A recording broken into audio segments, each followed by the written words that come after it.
తిరుపతి నుంచి వచ్చిన XUV 500కి full suspension, general service, brake service, manual carbon cleaning అయితే చేస్తున్నాం. 1,00,000+ కిలోమీటర్స్ ఓడోమీటర్ ఉంది. కార్బన్ అయితే చాలానే ఫామ్ అయింది. ఈజీఆర్, ఇంటర్కూలర్, మ్యానిఫోల్డ్లో ఫామ్ అయిన కార్బన్ని రిమూవ్ చేస్తాం. 2018 మోడల్ XUV 500 మంచి వెహికల్ ఇది. అలాగే మంచిగా మెయింటైన్ చేస్తారు కూడా కస్టమర్. మంచిగా మెయింటైన్ చేస్తే ఇన్ని కంప్లైంట్స్ ఎందుకు అంటారా? రోడ్డు మీద తిరిగేటప్పుడు అన్ని రోడ్స్, అన్ని సిచ్యువేషన్స్ పర్ఫెక్ట్గా ఉండవు. కాబట్టి ఒక సర్టెన్ కిలోమీటర్స్ తిరిగిన తర్వాత 1,00,000 కిలోమీటర్ సర్వీస్, 2,00,000 కిలోమీటర్ సర్వీస్ చేయిస్తే వెహికల్ కూడా లాంగ్ రన్లో కంప్లైంట్స్ లేకుండా నడుస్తుంది. అలాంటి ప్యూర్ ఇంటెన్షన్తోనే కస్టమర్ తిరుపతి నుంచి మా రెడ్డి గ్యారేజ్కి అయితే వచ్చారు. స్టీరింగ్ ర్యాక్ అసెంబ్లీ కూడా కంప్లైంట్ ఉంటే రీప్లేస్ అయితే చేసాము.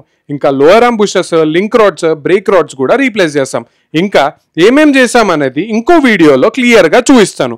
మీతో కూడా XUV 500 2018 మోడల్ ఉంటే బాగా యూజ్ అవుతుంది నా వీడియోస్.